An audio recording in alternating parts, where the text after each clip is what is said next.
Good afternoon then. My Friday social guests are here. Hello. Hello. Welcome. It's so nice to have you guys. Thank you, Lucy. Really lovely to be here. Let me introduce you to the guys that I've got for the Friday social then this afternoon. We've got Tansy Downman, who is a forest bathing guide and outdoor life coach. We've been having all the chat about forest bathing over this week. You have to tell us what it is at some point. So Tansy in the wild then. Yes. Tell me more, because you kind of flipped your life around. You were originally in London, you were doing the full-on London thing, and then what?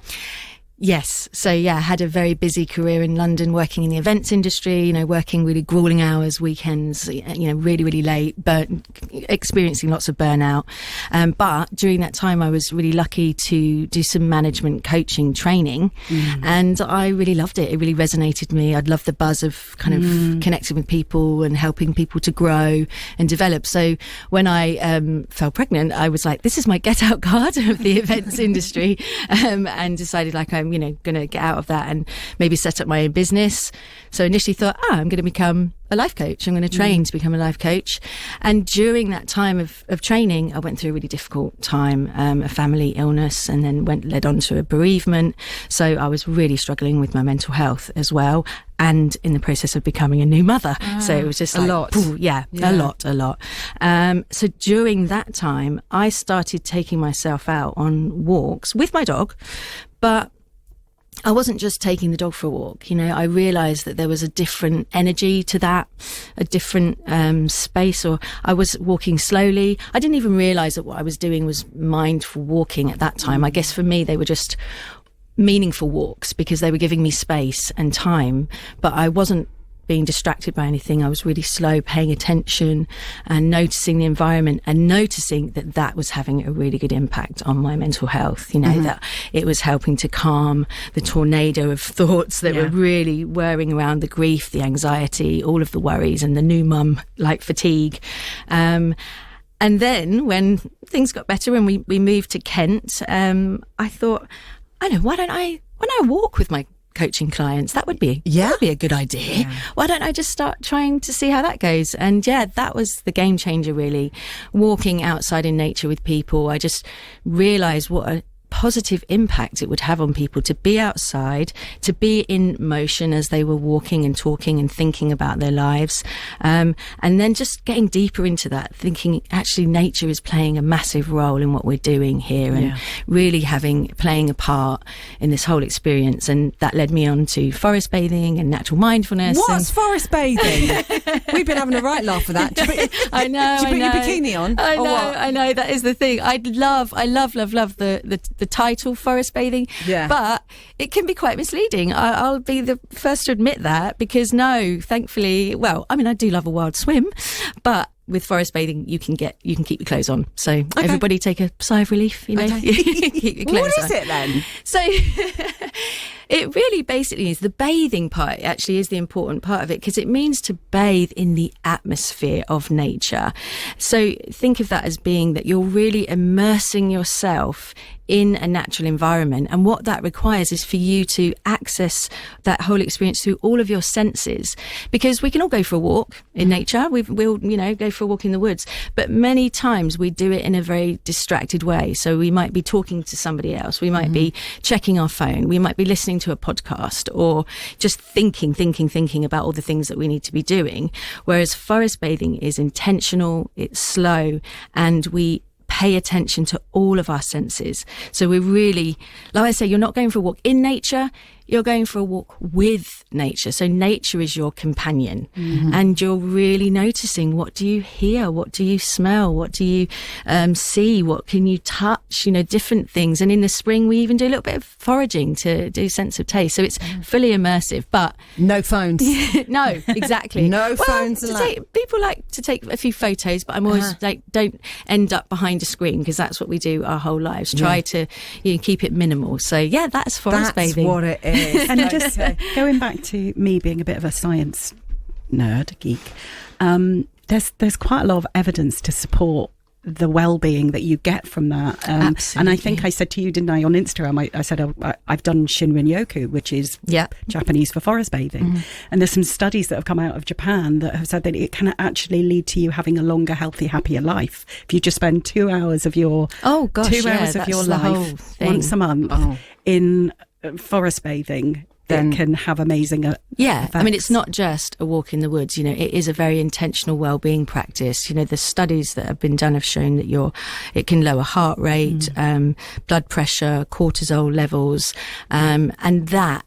I see it on my clients as they move through the process of forest bathing. It's like this whole sort of weight drops off them, their faces sort of relax, and when they move out of that cortisol fight or flight, survivor mode, they can access so many lovely emotions, the gratitude, the peace, the joy that comes, and that kind of beaming smile as they leave. It's really wonderful to see them move through that process. So my Friday social guests this afternoon who have come in for a lovely chat are Sassy Smith from Southbourne. She is founder of Aphantasia Coaching Academy. She champions neurodivergent individuals.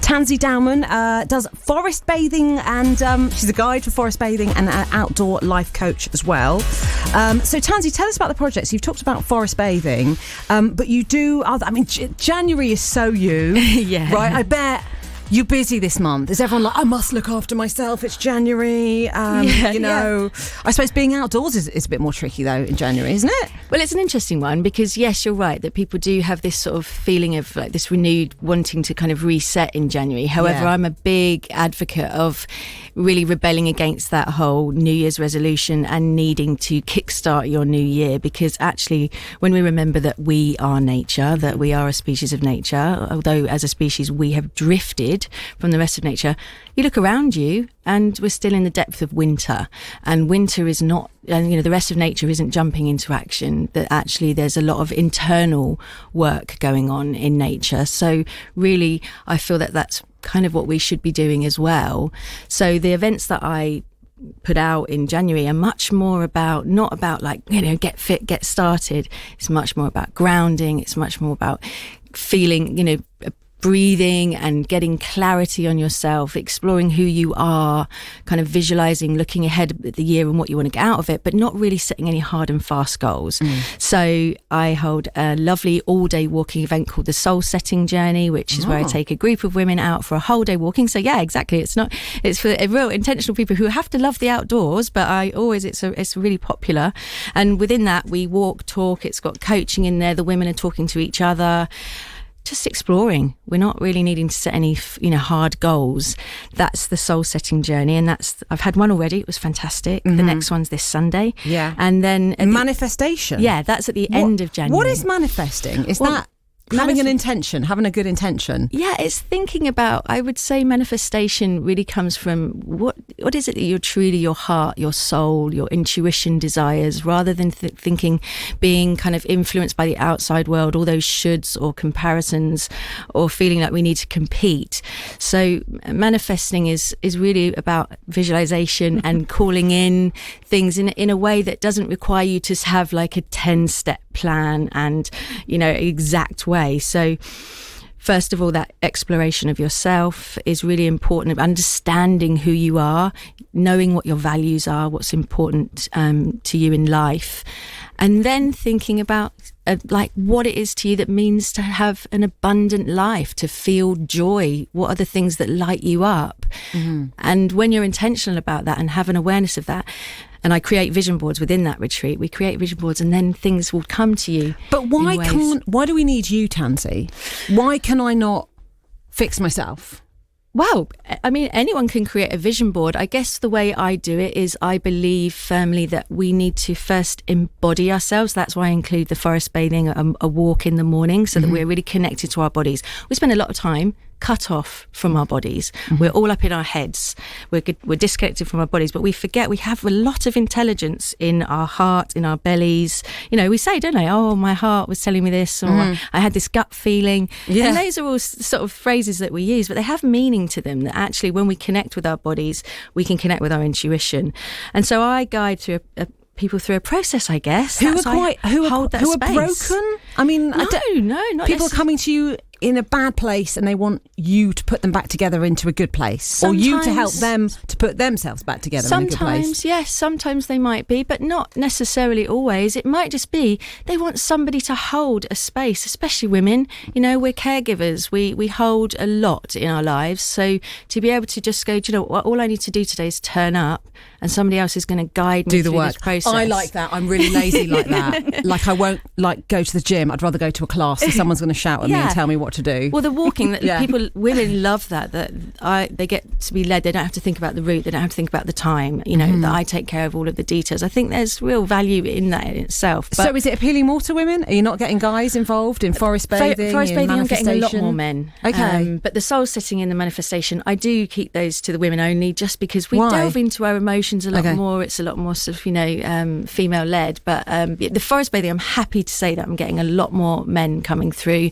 than I did when I first started way back in 2018. And when it was like, oh, there's a man here. So there's a man over there. No, it's fantastic actually. I think that is a really positive thing, that men are really you know, addressing mental health and well-being as well, and that and sorry, generations. I want to ask you. So different ages as well, much younger people. Yeah, I've had somebody, a 16-year-old girl who came. Her mum said, you know, would I mind if she came along? Said fine. All the way up to a lady in her 70s. Okay. So yeah, it's wonderful. It's accessible. You know, I always say that really so many people just love getting into the outdoors and going for a walk. You know, that there's not really anything too technical about it. They're not going to have to learn any routine. That, you know, it's very intuitive. They can go at it at their own pace, and everybody's experience is different, because what you see in nature is, you know, well, we all see different things and notice different things. You would open up my eyes, I think, if I came. You would absolutely open up my eyes. Get you hugging some trees. Yeah. No, do you? Do you hug trees? Yes, I do. What do you get out of hugging trees? Well, I think really there's this, think about reciprocity. Think about everything that we get from the natural world. Now, I know there's a real stigma around tree hugging, and I never, just for the record, I want to say I never ever force anybody to hug a tree. It's completely self-led.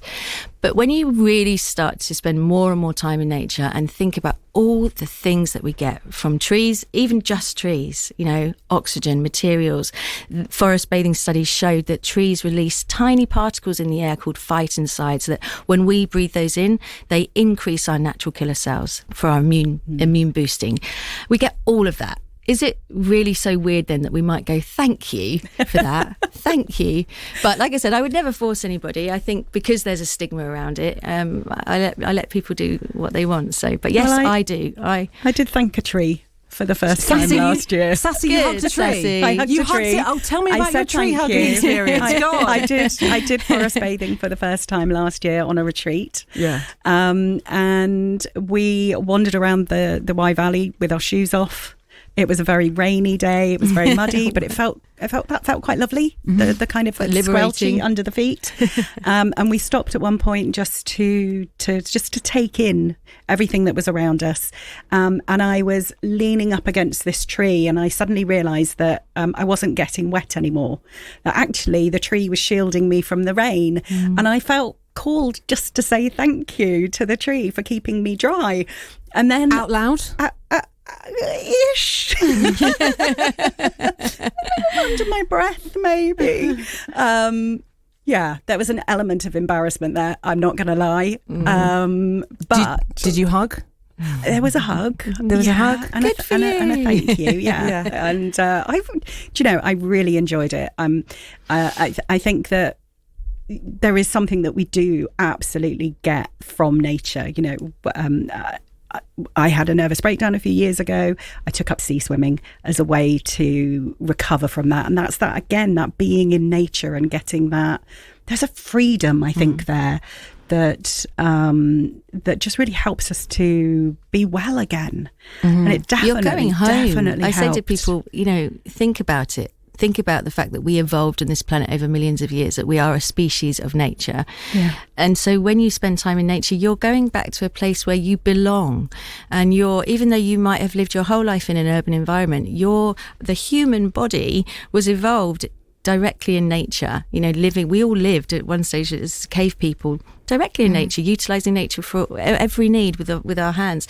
And we've just moved further and further and further away from that. But our body hasn't changed for millions of years, the human body. So when you go back to nature, the body kind of remembers, and the body thrives in natural environments. So of course that just has such a positive impact. So and it's wonderful that so many people are returning home to nature. Yeah. Do you rely on that, Tansy? Because when you do, you're Tansy in the wild, and you do forest bathing, you do outdoor, I guess you do meditation, you do talking to your inner voice. Yeah, I do a lot. Have you met someone like Sassy who doesn't have an inner voice? I mean, well, not really specifically, but I do have clients that would say, "Oh, well, I struggle with visualization," and I would always say to people, "Well, visualization comes very differently to everyone, and there's no right or wrong." And I had heard of aphantasia, but really speaking to Sassy before, it was like actually understanding this really is a thing, and it was like, and to have no inner monologue, I was like, wow, because like I say, I do a lot of grounding visualization exercises for people to ground with nature and connect with nature. So it's fascinating. Really. And we rely on that image when you're doing something like that. I think you think about that image to sort of take you to that place. Well, I mean, obviously sometimes it's really nice to be able to have a inner silence. My goodness, but we all strive for that sometimes, to be present and to not have that inner voice, that inner critic, that little nagging voice in your head that's telling you that you need to be doing a million things. Well, I have it, but I can't. Tansy Downman with us as well, talking about her forest bathing events that she organises, talking about her soul setting, her manifestation as well. Guys, do you know what? What really kind of bonds you is actually an event that you're putting on, Tansy, which is this is something you're doing in Surrey in Lingfield at Claridge House. It's a retreat centre. It's nature, which is very much you. You're all about nature, Tansy, and neurodiversity as well, which Sassy is totally bringing the two things together. That's why I thought it was so lovely when we got chatting. It was like so much in common. And what you said about not realising that you had aphantasia and then like going like, oh my God, So I was diagnosed with ADHD in 2021, and up until that time I really knew nothing about ADHD, and certainly maybe because of the stereotypes would never have associated myself.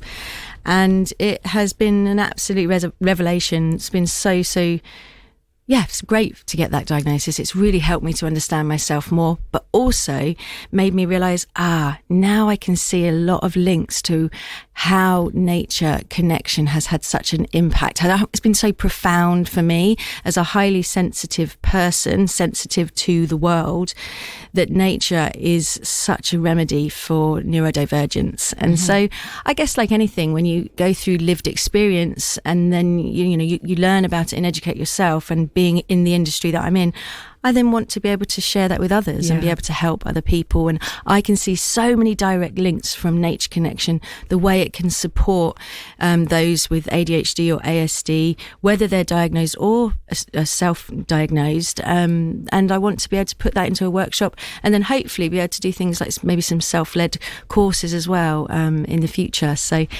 sounds amazing. Fantastic. Yeah. And so what about you? I mean, how do you help people? Because, Tanya's big topic about neurodiversity and actually recognising in general, diversity in general, and thinking, and I always say, going back to nature, we celebrate and we rely on diversity in nature, but in the human world there always seems to be a bit of a, that things have to be a certain way, but biodiversity, we all thrive on it. Absolutely. And so the fact that now there's so many more people talking, there's so much more support and awareness, is a really, really positive thing. And these days, what even is neuronormal? What's neurotypical? Very true, very true. And you're off to see Paul Weller at the BIC, aren't you? At some point, yes. Looking forward to that. We my husband and I do love a bit of Weller. That's good. That's good. Tansy, interesting, because you talk about being outside, being in nature. That's how you coach people forest bathing, and we've talked about the manifestation. But you're doing online courses, I am. That's completely in juxtaposition to that, surely, how can that work online and you do outdoor coaching? Well, yeah, of course. I mean, I absolutely love being out in nature and connecting with people. However, to be able to reach a wider audience, to reach more people that don't live near to me they can't come for a forest bathing workshop, but they might want to grow their knowledge and experience and practice of nature connection work. So yeah, I'm launching an online course at the end of January called The Journey Home. It's a 6-week course. It's a nature connection and coaching, personal development, but really turning to nature for guidance, looking at the way nature behaves, looking at the principles, the values that we see in nature, and then applying them to ourselves because we are nature. That's like my favourite thing to say. And giving people the tools to go on their own mindful walks, but then holding that space online so that they can share, they can reflect together with the other people that are involved, or have like an online community, but that they grow their confidence to go on those solo walks and to be able to tune in with my guidance, but online. Amazing. So, yeah, amazing. I'm really excited. I've learnt so much having you. I am inspired to go and hug a tree. I actually am. Do it, and honestly. to say thank you to a tree after you guys coming in. How do we find it, Tansy? How do we find out more about you and your forest bathing? Where can we find you? Very easy. My website is tansyinthewild.com. I'm also on Instagram, Tansy in the Wild, and Facebook. But yeah, then you can find all of my events coming up there. My online courses on there as well. Mm-hmm. And connect with me on Insta. I'm on Insta quite a lot. Sassy Smith, what about you? Where can we connect with you? So my website is theaphantasiacoach.com. You can find me on Instagram, the Aphantasia Coaching Academy, or on Facebook, Sassy Smith, the Aphantasia Coach. Loved it. Thank you, Sassy, Tansy. It's been brilliant. Thank you. It's really opened my eyes. Thank you for being on the Friday Social. It's BBC Radio Solent with Noah Kahan. As you promised me.